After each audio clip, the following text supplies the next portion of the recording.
Ründaja Tiit Tikenberg treening Tallinnas on peagi algamas, kuid ise sa nüüd eelseisvates Sillamäe ja Flora mängudes platsile ei pääse, nii et küsiks ikkagi esmalt, mis seal Nõmme Kalju mängu üleminutitel sinu punase kaardile eelnenud olukorras ikkagi juhtus? Kuna mäng oli siuke hästi võitluslik ja terve mäng käis kõva andmine, siis mina seal võitlesin terve mäng keskkaitsetega positsiooni pärast. Lõpus oli lihtsalt nii, et oli pikk pall oli seal kasti ääres ja põrkas paar korda üles, kus ma võitlesin seal 2 korda, siis ma sain ise nagu löögi küünarnukiga vastu vahtimist 2 korda ja siis ma reageerisin nagu, lükkasin käega seda Nõmme Kalju mängijat nagu näo suunas käega ja kohtunik nägi seda tõlgendas nagu löögiliigutusena. Samas on see õige otsus, et selles mõttes, et nii ta peabki tõlgendama, siis ma sain kahjuks punase. Teisalt seal neid otsuseid oli veel selliseid sarnaseid, kus Paide suunas tehtud vigu ei märgatud, aga kindlasti nii mõnigi mõtleb stiilis, et teeme siin profidega peavõrdselt trenni ja hakkame neile mängus kõvasti vastu ja ikkagi tehakse nii-öelda liiga ja lõpptulemuseks on 0 punkti. Et kuidas see meeskonna moraali mõjutab ja on poistel ikka nii-öelda pead püsti ja eneseusk säilinud?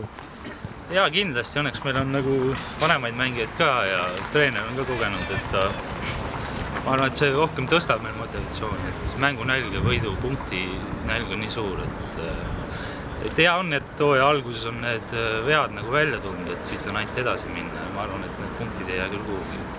Võtame need, kas siis see või teine ring kindlasti tagasi. Räägime paari sõnaga sust endast ka, et sul olid Tallinna Kalevi ja Viljandi vastu ülihead võimalused seal lõpu veel need viigipunktid ikka ära näpata, et paraku pallid läksid väravast mööda, et Viljandi vastu suisa sealt penaltist, et millal siis nagu väravad tulema hakkavad ja naljaga pooleks, et on sul plaanis Tartu Tammeka vastu näiteks putsad välja vahetada? Jah, putsad jäävad kindlasti, aga nii ta on jah, kahjuks, et suurepärased võimalused olid Viljandi vastu ja ei läinud kuidagi see pall sisse. Vahest on nii, et vahest läheb igasugune löök sisse ja mõnikord on nii, et tuleb pikalt ükskõik mis positsioonid taled mööda. Eks see on rohkem enesekindluses ka kinni. Et kui ma saan, ma arvan, selle nii-öelda klugi lahti, et siis hakkavad need väravad tulema. Et lõpetuseks laupäeval on kodusmäng Sillamäega, keda viimati eelmise hooaja lõpus Paides karikamängus penaltiseerias võitsime. Et mis sa eelseisva kohtumise eel ütled, arvestades seda, et ise ja lisaks veel 3 põhimeest on kaartide ja vigastusega väljas?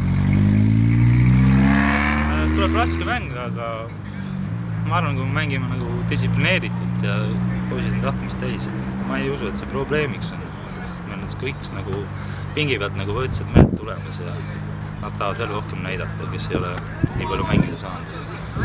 Et ma arvan, et selle taha asi ei jää, et 3 põhimeest väljas, see on rohkem natuke vaja õnne ja tahtmist, siis on võita võimalik küll.